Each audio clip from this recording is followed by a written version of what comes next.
Integrated schools మీరు కడితే గురుకులలో ఉన్న పిల్లల్ని అక్కడ షిఫ్ట్ చేస్తారా? గవర్నమెంట్ స్కూల్లో ఉన్న పిల్లల్ని అక్కడ షిఫ్ట్ చేస్తారా? కొత్తగా పిల్లల్ని రిక్రూట్ చేసుకుంటారా? అది చెప్పాల్సిన అవసరం ఉంది.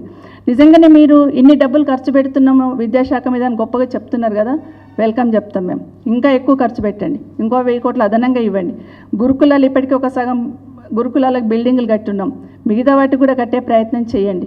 ఇప్పుడు మీరు కడుతున్న యంగ్ ఇండియా స్కూళ్ళల్లో ఎంతమంది స్ట్రెంత్ ఉంటారో అంతమంది స్ట్రెంత్ను ఒక్క దగ్గర మేనేజ్ చేయడం సాధ్యమవుతుందా అనేది కూడా ఒకసారి చెప్పాల్సిన అవసరం ఉంది. సో గురుకులాలకి ఇప్పటికే సగం గురుకులాలకి సొంత బిల్డింగులు కూడా ఉన్నాయి, మిగతా సగం కట్టాలి, వాటి గురించి ఆలోచించాలి. అదే కాకుండా గవర్నమెంట్ స్కూల్స్ దాదాపుగా 26,000 స్కూల్స్ ఉన్నాయి. మరి ఇంటిగ్రేటెడ్ స్కూల్స్ పెడితే ఆ స్కూల్స్ పరిస్థితి ఏందనేది చెప్పాలి. మోడల్ స్కూల్ ఉంది, అట్లాగే ప్రతి మండల్లో మండల్ స్కూల్స్ ఉన్నాయి, నవోదయ స్కూల్స్ ఉన్నాయి, సైనిక్ స్కూల్స్ ఉన్నాయి, చాలా స్కూల్స్ ఉన్నాయి. సో మీరు ఒక బిల్డింగ్ చూపించే నేనేదో చాలా గొప్పగా పనిచేస్తున్నా ఎవరు అడ్డుకుంటున్నా అనే ప్రయత్నం చేసి మీకే క్లారిటీ లేక ఎదుటి వాళ్ళ మీద నింద వేసే ప్రయత్నం చేస్తున్నారు. సో ఫస్ట్ మీకు క్లారిటీ ఉండాలి. ఈ స్కూల్ కడితే ఎవరిని తీసుకొచ్చి పెడతాం ఇక్కడ, రైట్? ఈ స్కూల్ కట్టే లోపల ఇన్ని స్కూల్ కట్టడానికి ఎన్ని సంవత్సరాలు పడుతుంది? మరి అన్ని సంవత్సరాలు ఈ స్కూళ్ళన్నీ ఏం చేస్తారు? ఈ స్కూళ్ళన్నీ రిపేర్ చేయాల్సిన అవసరం ఉంటుంది. మన ఊరు మనబడి ఆపేశారు. మరి మన ఊరు మనబడిలో లోపం ఏందో చెప్పమని అడిగాను, అసెంబ్లీ సాక్షి కూడా అడిగాను. లోపం ఏందో చెప్పండి, దాన్ని కూడా మీరు కావాలంటే సర్దిద్ది మన ఊరు మనబడి కంప్లీట్ చేసి గవర్నమెంట్ స్కూళ్ళని బాగు చేయండి అని చెప్పాం. దానికి ఈ ప్రభుత్వం నుండి రిప్లై లేదు, చలనం లేదు. కాబట్టి ఆ గవర్నమెంట్ స్కూల్స్ని ఏం చేస్తారనేది చెప్పాలి.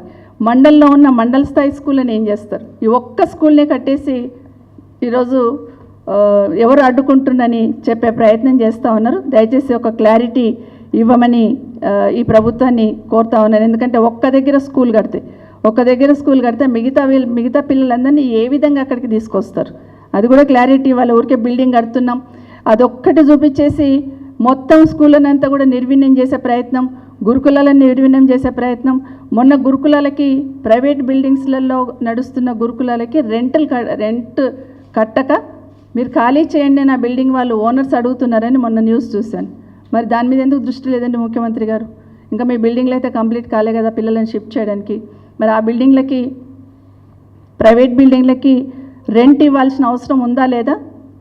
దాని మీద దృష్టి పెట్టాలి కదా ఈ ప్రభుత్వం. మరి ఎందుకు వాళ్ళందరూ కూడా ఖాళీ చేయమని అడుగుతున్నారు అనేది ఒకసారి గమనించమని కోరుతా ఉన్నాను. ఇదే కాకుండా ఇంకొక మాట మాట్లాడారు నిన్న, కేసీఆర్ గారి ఏమిలో అసలు ఉద్యోగాలే ఇవ్వలేదు అనే మాట మాట్లాడిన విషయం విన్నాను నిన్న. ముందు స్కూల్లో పిల్లలను కూర్చోబెట్టుకొని, అసలు ముఖ్యమంత్రి గారికి బాగా అలవాటు అయిపోయింది, ఎక్కడ ఏ మీటింగ్ అన్నా ఉండనియండి, కేసీఆర్ గారు జపం చేయకపోతే ముఖ్యమంత్రి గారి మీటింగ్ కంప్లీట్ కాదు. ఏదైనా ప్రోగ్రాం చేసినప్పుడు వినాయకుడి పూజ చేస్తాం, ఇక్కడ కూడా అంతే. గౌరవ ముఖ్యమంత్రి గారు ఆ జపం చేసేంత వరకు ఏ ప్రోగ్రాం కూడా కంప్లీట్ కాదు. అది ఏ ప్రోగ్రాం అన్నా కానివ్వండి, ఆ కుటుంబాన్ని, కేసీఆర్ గారి కుటుంబాన్ని అనకపోతే అసలు ముఖ్యమంత్రి గారు దాన్ని ప్రోగ్రాం కూడా క్లోజ్ చేయరు. నేను అన్నారు అసలు గవర్నమెంట్ ఉద్యోగాలే ఇవ్వలేదు 10 సంవత్సరాలని. మరి ప్రభుత్వంలో మీరున్నారు, నిజంగానే మీకు నిజాయితీ ఉంటే, నిజంగానే 10 సంవత్సరాలు తెలంగాణ రాష్ట్రంలో తెలంగాణ బిడ్డలకు ఉద్యోగాలు వచ్చినా వెరిఫై చేసుకోగలిగితే ప్రతి సంవత్సరంలో ఎన్ని ఉద్యోగాలు వచ్చినాయి ప్రభుత్వ ఉద్యోగాలు అని చెప్పండి. నిజంగానే మీరు చెప్పగలిగే ధైర్యం ఉంటే దాదాపుగా 2,32,000 ఉద్యోగాలు కేసీఆర్ గారు హయాంలో ఇవ్వడం జరిగింది. మీరు ఇప్పుడు ఇచ్చిన ఉద్యోగాల ఉద్యోగ పత్రాలు ఏవైతే నియామక పత్రాలు ఇచ్చున్నారో అవి మీరు ఇచ్చిన నోటిఫికేషన్ ఒకసారి ప్రశ్నించుకోండి. అసలు మీ ప్రభుత్వం వచ్చినాక ఎన్ని ఉద్యోగాలకు నోటిఫికేషన్ ఇచ్చారనేది మీరు చెప్పగలిగితే బాగుంటుంది. ఎంతసేపు నియామక పత్రాలు నేను ఇచ్చానని చెప్తున్నారు, కానీ ఆ నోటిఫికేషన్లు ఎప్పుడు వచ్చినాయో ఆ ఉద్యోగ పత్రం తీసుకుంటున్న ఆ బిడ్డకు తెలుసు కదా, ఆ తెలంగాణ బిడ్డకు ఖచ్చితంగా తెలుస్తుంది ఎప్పుడు ఇచ్చారు నోటిఫికేషన్, ఎప్పుడు వచ్చిందని.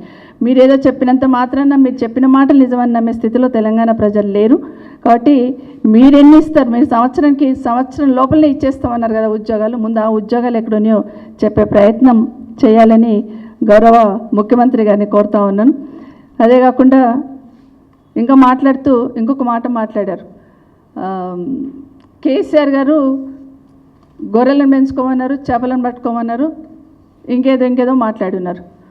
కేసీఆర్ గారు చెప్పినట్టు కుల వృత్తులకు పెద్దపీట వేస్తామని తెలంగాణలో ఉద్యమం అప్పటి నుండి మాట్లాడుతున్నాం అందరం కూడా. కుల వృత్తుల మీద ఆధారపడ్డ వాళ్ళకి ప్రభుత్వ పరంగా 100% అండగా ఉండాలి. కానీ వాళ్ళ బిడ్డలే కదా ఈరోజు ఈ గురుకులాల్లో చదువుతున్నారు, ఆ పేద బిడ్డలే కదా, ఆ minority SC ST BC minority బిడ్డలే కదా ఈరోజు గురుకులాలలో చదువుతున్నారు. మరి ఎందుకు వాళ్ళ మీద దృష్టి ఉండట్లేదు? ఎందుకు వాళ్ళ మీద మీరు అక్కడ జరుగుతున్న దాన్ని ఫండ్స్ రిలీజ్ చేయడం కానీ అవన్నీ ఎందుకు వెనుకడుగు వేస్తున్నారు? ఎందుకు గురుకులాలు నిర్వీణ్యం చేస్తున్నారు అనేది చెప్పాల్సిన అవసరం ఉందని కూడా ముఖ్యమంత్రి గారిని కోరుతా ఉన్నాను. ఇదే కాకుండా ఇంకొక మాట చెప్పారు. లాస్ట్ కేసీఆర్ గారు ప్రభుత్వం ఉన్నప్పుడు, మీ ప్రభుత్వం రాకముందు 6,000 స్కూళ్ళు మూసేశారు కేసీఆర్ గారు అన్నారు. 6,000 స్కూల్ కేసీఆర్ గారు మూసేస్తే మీరు వచ్చిన తర్వాత ఎన్ని ఓపెన్ చేశారు చెప్పండి అని అంటున్నాం. ఇప్పటివరకు సమాధానం ఉండదు. కానీ మీరు వచ్చిన తర్వాత మాత్రం 2,000 స్కూళ్ళు క్లోజ్ చేసినామని అసెంబ్లీ సాక్షిగా ఒప్పుకున్నారు. సంతోషం, 2,000 స్కూళ్ళు మీరు క్లోజ్ చేశామని. కానీ కేసీఆర్ గారి మీద నింద వేసే ప్రయత్నం మీరు చేస్తున్నారు. అది తప్పు మాట్లాడామని ఒప్పుకోండి. అదే కాకుండా ఇంకొక మాట, గౌరవ ముఖ్యమంత్రి గారు ఎంపీగా ఉన్నప్పుడు విద్యా హక్కు చట్టాన్ని ఇంప్లిమెంట్ చేయండి అన్నారు. మేము అడుగుతున్నాం, ఇప్పుడు మీరు ముఖ్యమంత్రిగా బాధ్యతలు ఉన్నాయి, మీ రాష్ట్రానికి పెద్దగా విద్యా హక్కు చట్టాన్ని ఇంప్లిమెంట్ చేయమని కోరుతా ఉన్నాను. ఆ రోజు మీరు ప్రశ్నించారు కదా, ఇప్పుడు మీకు అవకాశం వచ్చింది కదా, దాన్ని ఇమీడియట్గా ఇంప్లిమెంట్ చేయండి అని కోరుతా ఉన్నాను. అన్నిటికన్నా ముఖ్యంగా ఈరోజు స్కాలర్షిప్, ఓవర్సీస్ స్కాలర్షిప్ సంబంధించిన పిల్లలు ఈరోజు విదేశాలలో, పేద ఇంటి బిడ్డలే విదేశాలలో చదువుకోవాలనే కళని కేసీఆర్ గారు నిజం చేశారు. మరి ఆ పిల్లలకి మీరందరూ సెకండ్ విడత ఇవ్వాల్సిన ఫీజు, విదేశీ విద్యకు సంబంధించిన ఓవర్సీస్ స్కాలర్షిప్ సంబంధించిన నిధులు ఇప్పటి వరకు ఇవ్వట్లేదు. అది మంజూరు ఇవ్వండి. ఇంకొక మాట మాట్లాడుతూ ఫీజు రియంబర్స్మెంట్ సంబంధించి మరి ఈరోజు మీరు పెద్దపీట వేస్తున్నాము, పిల్లలు బాగా చదువుకోవాలా, బాగా చదువుకోండి, వృద్ధులోకి రండి అని చెప్తా ఉన్నారు. మరి ఈరోజు కాలేజీలో చదువుతున్న పిల్లలందరూ కూడా ఫీజు రియంబర్స్మెంట్ ఇవ్వక దాదాపుగా 6,000 కోట్ల రూపాయలు ఫీజు రియంబర్స్మెంట్ ఉన్నట్టుంది. వాటన్నిటిని కూడా ఇవ్వమని అడుగుతా ఉన్నాను. 8,000 కోట్లు ఉంది. 8,000 కోట్లు కూడా ఫీజు రియంబర్స్మెంట్ రిలీజ్ చేయమని వాళ్ళు అడుగుతూ ఉన్నారు, మేము అడుగుతూ ఉన్నాం. దానివల్ల ఏమవుతుంది? స్టూడెంట్స్ అందరు మధ్యలో విద్యను ఆపేసే ప్రయత్నం కూడా చేస్తూ ఉన్నారు. కాబట్టి వాళ్ళకి సంబంధించిన ఫీజు రియంబర్స్మెంట్ సంబంధించిన నిధులు మంజూరు ఇవ్వండి. ఓవర్సీస్ స్కాలర్షిప్ సంబంధించిన వాటిని కూడా రిలీజ్ చేయండి. మోడల్ స్కూళ్ళల్లో డిగ్రీ కాలేజ్ని కంటిన్యూ చేయండి. కస్తూర్బా గురుకుల పాఠశాలలు సగం స్కూల్స్లలో ఇంటర్మీడియట్ లేదు, వాటిని పెట్టండి. అసలు అలాంటి మార్పు ఏం తీసుకొస్తుందో చెప్పకుండా విద్యాశాఖ అనగానే ఇంటిగ్రేటెడ్ స్కూల్ కడుతున్నాం, వాటిని చూసే మురవండి అన్నట్టు మాట్లాడితే మీరు తీసుకొచ్చే మార్పు ఏంటి? మీరు ఏం చేశారు? మీ విద్యా కమిషన్ ఏం రికమెండ్ చేసింది? ఏం ఇంప్లిమెంట్ చేస్తున్నారు?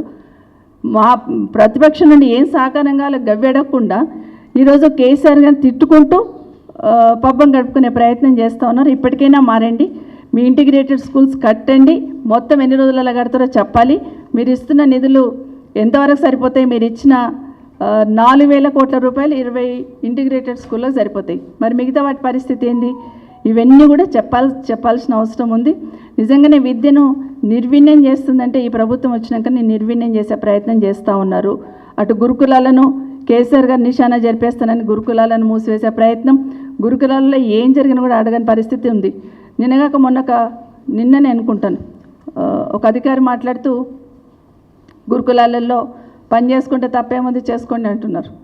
పని చేసుకుంటారు, ఎవరింటి దగ్గర వాళ్ళు ఎట్లయినా నేర్చుకుంటారు పని చేసుకోవడానికి. కానీ ఈరోజు గురుకులాలలో ఉన్న మెయింటెనెన్స్ సంబంధించిన అమౌంట్ కూడా ఈరోజు తీసేశారు, స్కూల్స్లలో కానీ గురుకులాల్లో కానీ. పైగా చేసుకుంటే తప్పేముంది అంటున్నారు. చేసుకోవడంలో తప్పలేదు, కానీ ఈరోజు ఆ పేదింటి బిడ్డలను మన దగ్గర తీసుకొచ్చి ఈరోజు అక్కడున్న సిబ్బందికి ప్రతి నెల ఒక 40,000 రూపాయలు ఇచ్చేవాళ్ళం. మరి ఈ ప్రభుత్వం వచ్చినాక 40,000 ఎందుకు తీసేశారు అంటే, మీ గురుకులాల్లో మీరే పని చేసుకోండి అని పిల్లలకు చెప్తున్నారా? మీరే వండుకోండి, మీరే ఉత్తుకోండి, మీరే బోళ్ళు తోముకోండి, మీరే బాత్రూమ్లు కడుకోండి అంటే ఇంకా ప్రభుత్వం ఎందుకు? వాళ్ళ బిడ్డలను తీసుకొచ్చి మంచి చదువు చెప్పి వాళ్ళ జీవితాల్లో మార్పు చేస్తామన్నాం కదా మనము. కానీ ఈరోజు తీసుకొచ్చి ఏం మెసేజ్ ఇస్తున్నాము? మీరే క్లీన్ చేసుకోవడంలో డిగ్నిటీ ఆఫ్ లేబర్ అనేది నేర్పించాలి తప్పిస్తే దాన్ని వెట్టి చాకరీ కింద చూపించవద్దు. కాబట్టి ఇలాంటివి పిల్లల మీద ప్రభావం చూపిస్తాయి. దయచేసి ఇవన్నీ కూడా మార్చుకోవాల్సిన అవసరం ఉందని ప్రభుత్వాన్ని మరొకసారి కోరుతూ, అన్నిటికన్నా ముఖ్యంగా 85 కోట్ల నుండి 125, 200 ఎట్లా పెరిగిందనే చెప్పాలి, ఎందుకు పెరిగిందనే చెప్పాలి. 85 కోట్లకు టెండర్ పిలిచినప్పుడు ఏమేమి నామ్స్ పెట్టున్నారు, 125 కోట్లకు టెండర్ పిలిచినప్పుడు ఏం పెట్టున్నారు, ఏం మార్పు వచ్చింది? 85 కోట్లకు 125 కోట్లకు, అదేవిధంగా 200 కోట్లకు ఏం మార్పు వచ్చింది? కనీసం అదన్నా క్లారిటీ ఇవ్వాలి కదా. అసలు మీకన్నా క్లారిటీ ఉందా?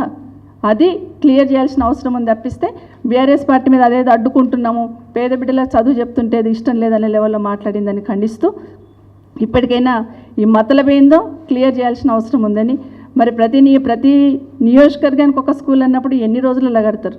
ఈరోజు మీరు ఇచ్చిందే 20 స్కూళ్ళు సరిపోతాయి. మరి మిగతా స్కూళ్ళు, మిగతా నియోజకవర్గాలు ఎన్ని సంవత్సరాలు కంప్లీట్ చేస్తారో మీ ప్రణాళిక ఏందని ఈ ప్రభుత్వం క్లియర్ చెప్పాల్సిన అవసరం ఉందని కోరుతూ మరొకసారి ఇప్పటికైనా విద్యాశాఖ మీద ప్రత్యేకమైన దృష్టి పెట్టండి ముఖ్యమంత్రి గారు.